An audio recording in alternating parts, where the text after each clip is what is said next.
काय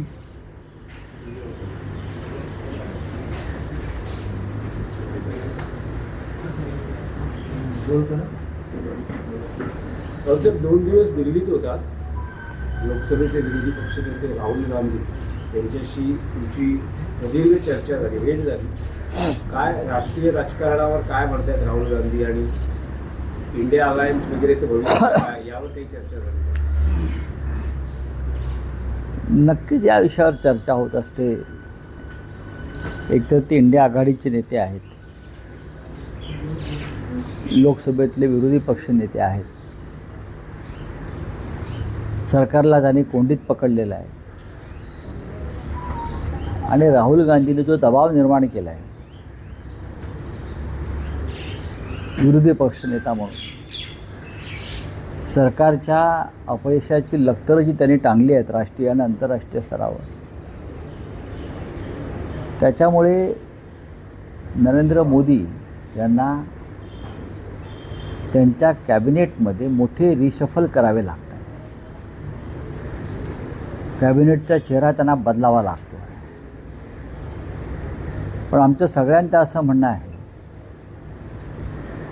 तुम्ही मुंडकं तेच ठेवाल विद्रूप आणि बाकी सगळे सर्जरी कराल तर त्याला काय रिशफल म्हणत नाही. स्वतः नरेंद्र मोदी यांची प्रतिमा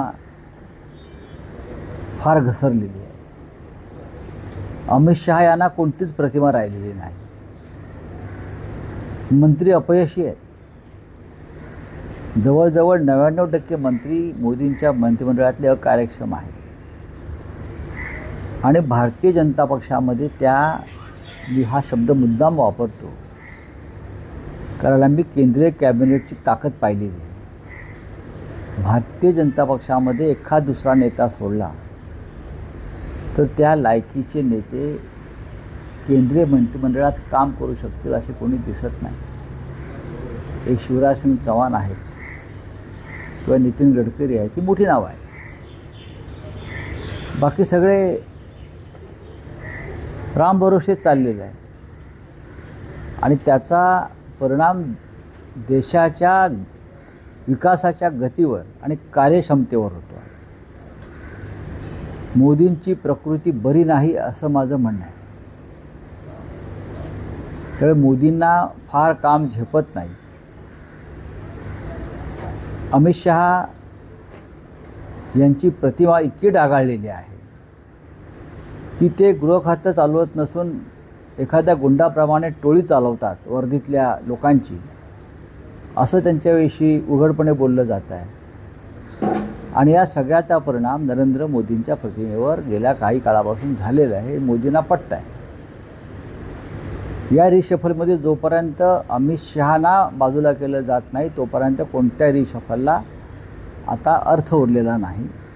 ही साधारण दिल्लीतल्या महत्त्वाच्या वर्तुळातली चर्चा आहे.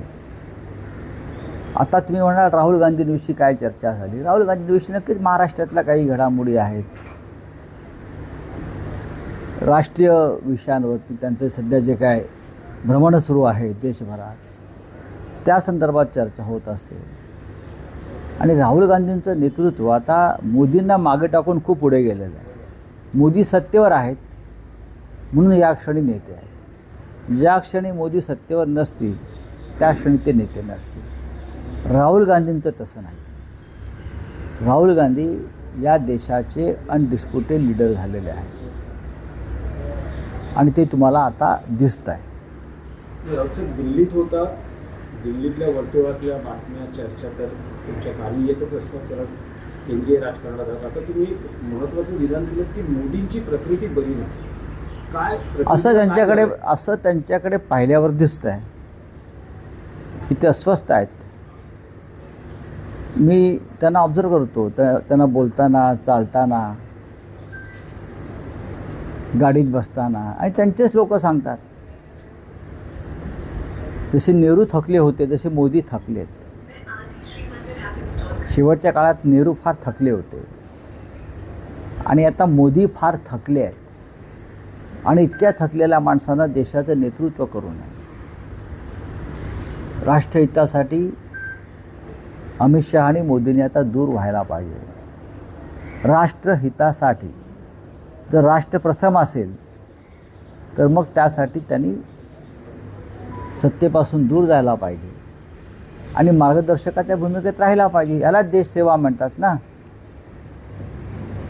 कुवत नसताना आणि शरीर साथ देत नसताना सत्तेच्या खुर्चीवर बसून देशाचं नेतृत्व करणं यात राष्ट्रहित नाही. आणि आपण पाहिलं असेल की आता आंतरराष्ट्रीय स्तरावर मोदींची कशी खिल्ली उडवली जाते. अमेरिकेचे राजदूत जे ट्रम्प त्यांचे मित्र आहेत म्हणतात की मोदी कसे गयावया करतात, पत्रकार परिषदा घेऊ नका, मला प्रश्न विचारायला लावू नका. हे चांगल्या उत्तम आरोग्याचं किंवा प्रकृतीचं लक्षण नाही. त्याने आत्मविश्वास गमावलेला आहे, कॉन्फिडन्स गमावलेला आहे, त्याचा परिणाम आहे. मात्र त्यांच्या तब्येतीविषयी तुम्ही म्हणला की त्यांचे सहकारी सुद्धा बोलतायत. त्यांचे सहकारी असे म्हणतात की मोदी खूप कमी वेळ झोपतायत. काही ठोस तब्येतीविषयीची माहिती तुमच्या कानापर्यंत? झोप न येणं हे सुद्धा आजाराचं लक्षण आहे. झोप न येणं हे गंभीर आजाराचं लक्षण आहे. जर ते कमी वेळ झोपतात असं कोणी सांगत असेल तर एक माणूस इतके वर्ष झोपत नाही आणि त्या झोपेचं राजकारण करतो तर कमी झोप येणं किंवा झोप न येणं हे सुद्धा प्रकृती बिघडल्याचं लक्षण आहे किंवा मानसिक स्वास्थ्य ठीक नाही, चिंतेमुळे त्यांना झोप लागत नाही, हे सुद्धा त्यांचं आरोग्य बिघडल्याचं लक्षण आहे. रावसाहेब, तुम्ही म्हणालात की मोदी आता थकले आहेत, तसं जाणवत आहे, तसं दिसतंय. तशी एक कबुली नितीन गडकरींनी दिली आहे की मीही थकलोय. भले आता नवीन स्टेटमेंट येतात की माझ्या विधानाचा विपर्यास नाही. बघा, नितीन गडकरी त्यांच्या विधानावरती भाष्य करायला समर्थ आहेत. मोदींना जबरदस्तीनं तिथे आता लादलं जात आहे. कारण भाजपकडे दिवसा कोणताही चेहरा दिसत नाही. जे आहेत चेहरे ते विद्रूप आहेत सगळे. अमित शहाना कधीच कोणी प्रधानमंत्री करणार नाही. अमित शहा त्यांची किती इच्छा असली, त्याने किती कारस्थानं केली, त्याने किती पक्ष फोडले, त्याने किती खासदार गोळा केले, त्याने किती मोदींच्या विरुद्ध स्वतःचं गँग निर्माण केली खासदारांची, तरीही त्यांना कोणीही देशाचं पंतप्रधान होऊ देणार नाही. हे लक्षात घ्या. त्याच्यामुळे मोदींना चालवलं जात आहे. माझ्या माहितीनुसार राष्ट्रीय स्वयंसेवक संघामध्ये त्याबाबत देशाच्या नेतृत्वाच्या बदलाबाबत अत्यंत महत्त्वाची चर्चा सुरू आहे. पण देवेंद्र फडणवीस यांनी भाजपच्या केंद्रीय समितीमध्ये जाणं किंवा त्यांची वर्णी लागणं याकडे तुम्ही कसं पाहता? मी तुम्हाला वारंवार म्हटलं आहे त्यांना केंद्रात जावं लागेल. मग ती त्यांच्या पक्षाची राष्ट्रीय कार्यकारिणी, केंद्रीय समिती आणि त्याचबरोबर त्यांना माझ्या माहितीनुसार पक्क्या त्यांना केंद्रातली जबाबदारीसुद्धा घ्यावी लागेल. ते किती नाही म्हणत असले तरी ही सुरुवात आहे त्यांनी केंद्रात जाण्याची. आणि वारंवार दिल्लीत त्यासाठीच जात आहेत. अमित शहांबरोबर कोणताही कार्यक्षम माणूस काम करायला तयार नाही मंत्रिमंडळात. ही अनेक ज्येष्ठ भाजप नेत्यांची भूमिका आहे आणि ती मोदींना माहिती आहे. आता भाजपचे लोक म्हणतील तुम्हाला हे कसं, म्हणजे मी खोटं बोलतो आहे का? तसं नाही आहे. माझ्याकडे पक्की माहिती. अमित शहांबरोबर देवेंद्र फडणवीसही काम करायला तयार नाही दिल्लीत. इतर काही प्रमुख नेते जे आहेत भाजपचे त्यांनीही अमित शहांबरोबर काम करायला नकार दिला. भाजपनं 2029च्या लोकसभा निवडणुकांची तयारी सुरू केली आहे. केंद्रीय समितीमधील वर्णी असेल, NDAचे मित्रपक्ष असतील, जेनझींचं आंदोलन असेल, या दृष्टीने एक व्यापक व्यूहरचना आखली जाते. इंडिया अलायन्सची साधारण 2 महिन्यापूर्वी बैठक पार पडली. असं ठरलं होतं की हैदराबादमध्ये 13 ऑगस्टला बैठक पार पडेल इंडिया अलायन्सची. तर राहुल गांधींची या संदर्भात काही बोलणं आलं का? कारण मध्यंतरी एका मुलाखतीत, म्हणजे तुम्हीच घेतलेल्या मुलाखतीत उद्धव ठाकरेंनी इंडिया अलायन्सच्या भवितव्यावर काही विधान केलं. इंडिया अलायन्सचं भवितव्य हे चांगलं आहे. JNZच्या मागे इंडिया ब्लॉक नसता राहुल गांधींनी सुद्धा ज्या प्रकारे एक वातावरण निर्माण केलं, मुंबईमध्ये आणि महाराष्ट्रामध्ये आदित्य ठाकरे ह्यांनी उपक्रम फार मोठ्या पद्धतीने तो राबवला JNZचा. अनेक राज्यांमध्ये त्या पक्षाच्या लोकांनी काम केलं, त्याच्यामुळे JNZला बळ मिळालं. हां, म्हणजे कॉक्रोच जनता पार्टी हे तुम्हाला नाकारता येणार नाही. आम्ही आमच्याच पद्धतीनं राज्यामध्ये काम करतो आहोत आणि ते करत राहू. याचा फायदा शेवटी इंडिया ब्लॉकला आणि महाराष्ट्रात या राज्यामध्ये महाविकास आघाडीलाच होणार आहे. इंडिया अलायन्सची पुढची बैठक कधी पार पडेल? नाही, आता त्याच्यावरती या संदर्भातही राहुल गांधीची चर्चा झाली. नाही, त्याच्यावरती आम्ही काल चर्चा केली आणि त्याच्यावरती निर्णय लवकर तुम्हाला कळेल. नक्कीच. रावसाहेब, तुम्ही म्हणलात की RSS देशाच्या नेतृत्व बदलाबाबत गांभीर्यानं विचार करता आहे. जर अमित शहा बरोबर काम करायला कोणी तयार नाही असे तुमचे इम्प्रेशन आहे, असं तुम्ही म्हणताय. अमित शहा बरोबर काम करायला आता मोदी तयार नाही. पुढे बोला. केंद्रीय मंत्रिमंडळातून अमित शहाला वगळण्यासंदर्भात मोदींची मानसिकता आहे. आता ते किती धाडसाने निर्णय घेतात तो पाहू. पण आज या देशाची जी दुर्गती झालेली आहे, ज्या पद्धतीचं हुकुमशाहीचं वातावरण निर्माण झालेलं आहे, लोकांमध्ये अस्वस्थता अस्थिरता आहे, त्याला सगळ्यात जास्त जबाबदार मोदींपेक्षा अमित शहा आहे. अमित शहाने या देशाच्या राजकारणामध्ये विषारी प्रवाह आणले. खासदार आमदार विकत घेणं, पक्ष फोडणं, न्यायालयावर दबाव आणणं, निवडणूक आयोगावर दबाव आणणं, या अपप्रवृत्ती गेल्या 12 वर्षामध्ये अमित शहाने आणलेल्या आहेत आणि मोदी त्यांच्या मागे फरफडत गेले. याची आता जाणीव मोदींना होताना दिसते, असं मोदींचे सहकारी आता सांगतात.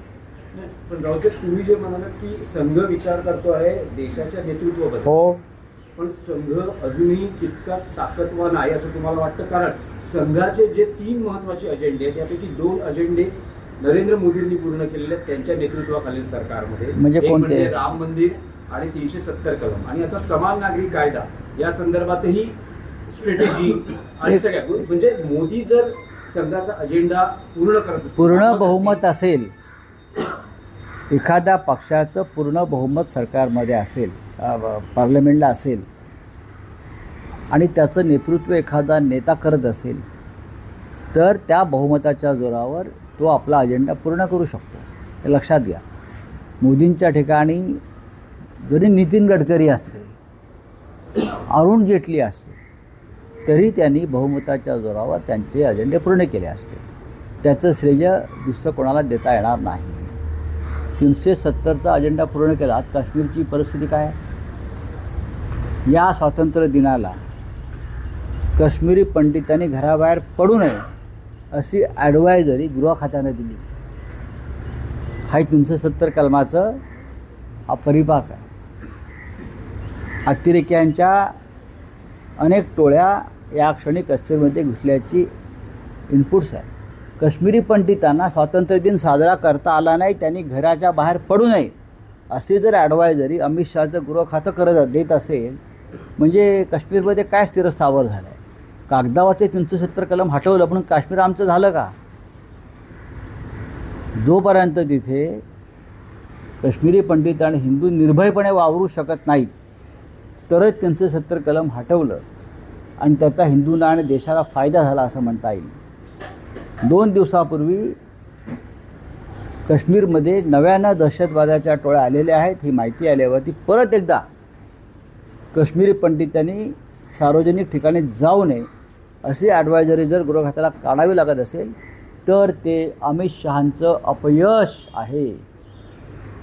आता RSSच्या बुलबुक्समध्ये नेमकं कोण आहे? तर तुम्ही म्हणता की अमित शहा नाही, मोदी. अमित शहा कोणाच्याही गुडबुक्समध्ये नाही. अमित शहा तसं मोदींच्याही गुडबुक्समध्ये नाही. हा माझा अनुभव आहे दिल्लीतला. बोलिये. तुम्ही परिवहन मंत्र्यांना परवा पत्र लिहिलं होतं. मराठी रिक्षा चालकांसंदर्भात तुम्ही विषय मांडला होता. तुमचं परिवहन मंत्र्यांशी काही बोलणं झालं का? कारण तुम्ही म्हणाला की रिक्षा चालकांना घेऊन तुम्ही परिवहन, हो, त्यांना त्याची भीती वाटते की त्यांच्या कॅबिनमध्ये काही गडबड होईल, मंत्रालयात गडबड होईल. पण तरीही मी त्यांना पुढील 10 दिवस रोज त्याची आठवण करून देणार आहे.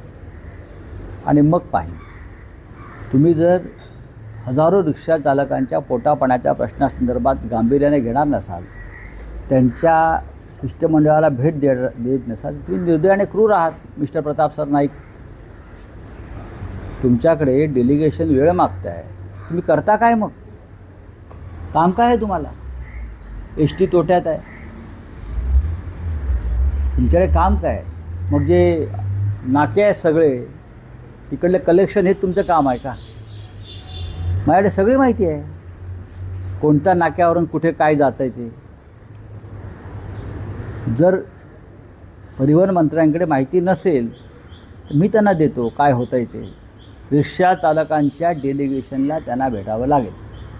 रॅपिडो संदर्भात तुम्ही काही रॅपिडो कंपनी, रॅपिडो एक मोठ्या इव्हेंट्सचाही अनेकदा प्रायोजक असतो. हो, अनेक मंत्र्यांच्या, त्याच्यामध्ये प्रताप सरनाईकसुद्धा आहेत. ज्या रॅपिडोमुळे हजारो रिक्षा चालकांची नोकऱ्या रोजगार बुडालेला आहे, त्या रॅपिडोनं गेल्या काही काळामध्ये कोणत्या दहीहंड्या, कोणते गणेशोत्सव, कोणत्या मंत्र्यांच्या नेतृत्वाखाली झालेले गणेशोत्सव, दहीहंड्या, त्यांना किती कोटी रुपये दिले, याची माहिती देवेंद्र फडणवीसांना घ्यावी लागेल. ठीक है, बोलिए आप. आपने खुलासा किया है कि मोदी की तबीयत खराब है और आरएसएस भी इस मंथन कर रहा है, क्या बात है? नहीं, मुझे जो दिख रहा है, जब मैं मोदी की तरफ देखता हूँ, मोदी अब चलते कैसे हैं, किस तरह से बात करते हैं, किस तरह से बोलते हैं, किस प्रकार से उनके चेहरे पर चिंता दिख रही है, लगता है मोदी बीमार है. मोदी जी का मानसिक और शारीरिक स्वास्थ्य ठीक नहीं है. लोग बोलते हैं मोदी जी सोते नहीं. अगर मोदी जी सोते नहीं है तो ये सबसे बड़ी बीमारी है. एक व्यक्ति को नींद नहीं आती, हाँ, नींद नहीं आना ये बहुत बड़ी बीमारी है. कौन से चिंता में वो फंस गए हैं, देखना पड़ेगा. और मुझे लगता है मोदी और शाह का विदाई का टाइम अब नज़दीक आया है. सर, कांदे पे है सर कि 60% कांदे का भाव बढ़ गया है, इसलिए जिसके ऊपर कांदे एक्सप्रेस निकालने वाले हैं, ये खुलासा है. तो ये किस तरह की राजनीति हो गई? अभी कांदे की राजनीति देश में हमेशा चलती आई है ना. महाराष्ट्र में इसका फायदा नहीं हो रहा है. अभी देखेंगे, उस विषय में जो एक्सपर्ट है उनसे बात करनी पड़ेगी.